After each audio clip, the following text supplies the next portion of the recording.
आमच्या आरू मदत करते आम्हाला कुड्याची भाजी खुडायला. थोडीशीच खुडली. आता बघू आपल्याला पुढे पण आपल्याला भेटेल कुड्याची भाजी.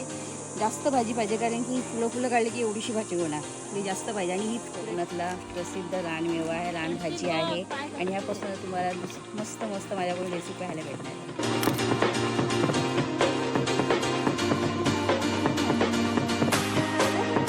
नमस्कार, सवितास किचनमध्ये तुमचं खूप खूप मनापासून स्वागत आहे. तर आज मी तुम्हाला उन्हाळी सीझनमधली आमच्या कोकणातली प्रसिद्ध रानभाजी मी तुम्हाला करून दाखवणार आहे. काही दिवसापूर्वी मी गावी गेलेली, फक्त 1 दिवसासाठी गेलेली, पण एका दिवसामध्ये बऱ्याच भाज्यांची माहिती सुद्धा घेऊन आली.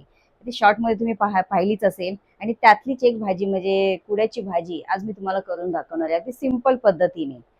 ते आता उन्हाळ्या सीझनमध्ये उन्हाळ्याच्याच भाज्या पाहायला भेटतील, पावसाळ्यात गेलो की पावसाळ्याच्या भाज्या पाहायला भेटतात. म्हणजे अशा बरेच म्हणजे ज्यांना माहिती आहे तेच सांगू शकतात. आता आपण गावच्या ठिकाणी राहत नाही त्यामुळे आपल्याला माहिती नसतं, पण जे गावाला जे राहणारे रहिवासी असतात त्यांना सगळं माहिती असतं की कुठे भाजी भेटते आणि ती कोणती भाजी आपण खाऊ शकतो. आणि ह्या पौष्टिक भाज्या आपल्या निसर्गाने दिलेली अनमोल भेट. आणि ह्या भाज्या आपण आवडीने बनवून खाल्ली पाहिजे.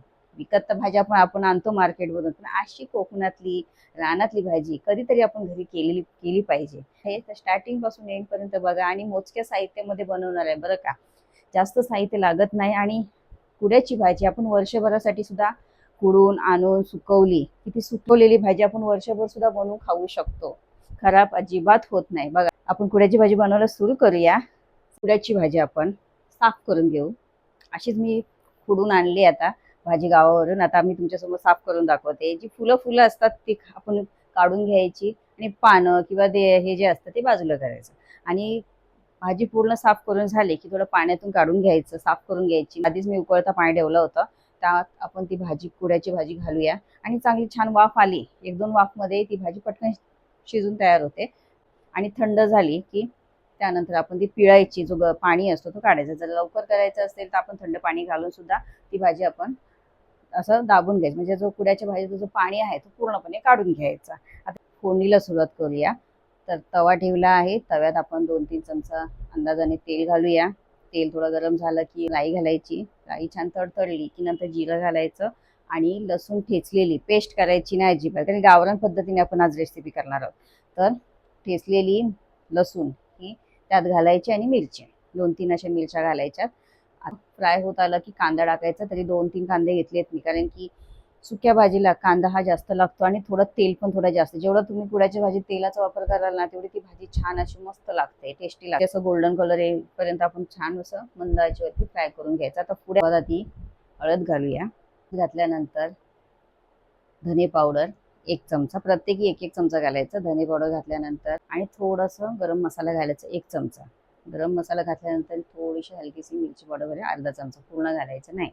आता आपण सुरुवातीला 2-3 मिरच्या घातल्या. म्हणजे ही भाजी आपल्याला जर तिखट पाहिजे असेल तर आपण तिखट पण करू शकतो, पण आता मी अर्धा चमचा घेतला आहे ह्यात. आता आपण छान असं सगळे मसाले फ्राय करून घेऊ. त्या कुड्याची भाजी घालण्याआधी मीठ घालायचं, कारण की सुकी भाजी असल्यामुळे कसं आपण पाण्याचा वापर नाही केला. सुकी भाजी असली वरून मीठ टाकलं की कुठेतरी एका साईडला मीठ राहतं, त्यामुळे फोडणीतच मीठ घालायचं आणि वरून त्यानंतर कुड्याची भाजी घालायची. आता आपण मसाले व्यवस्थित भाजीला लावून घेऊ आणि मंद आचेवरती 5 मिनिटे आपण झाकण ठेवूया. 5 मिनिटानंतर पाहूया. आता आपण झाकण काढू. झाकण काढल्यानंतर आपण वरून खोबरा घालूया. छान मस्त मिक्स करून घेऊ आणि मंद आचेवरती 2-3 मिनिटासाठी परत आपण भाजी ठेवूया, वरती झाकण ठेवूया. आणि मंद आचेवरती नाही तर भाजी लागेल. मस्त आमच्या कोकणातली प्रसिद्ध कुड्याची भाजी अगदी सुक्या पद्धतीने, सिंपल पद्धतीने बनवून तयार झाले.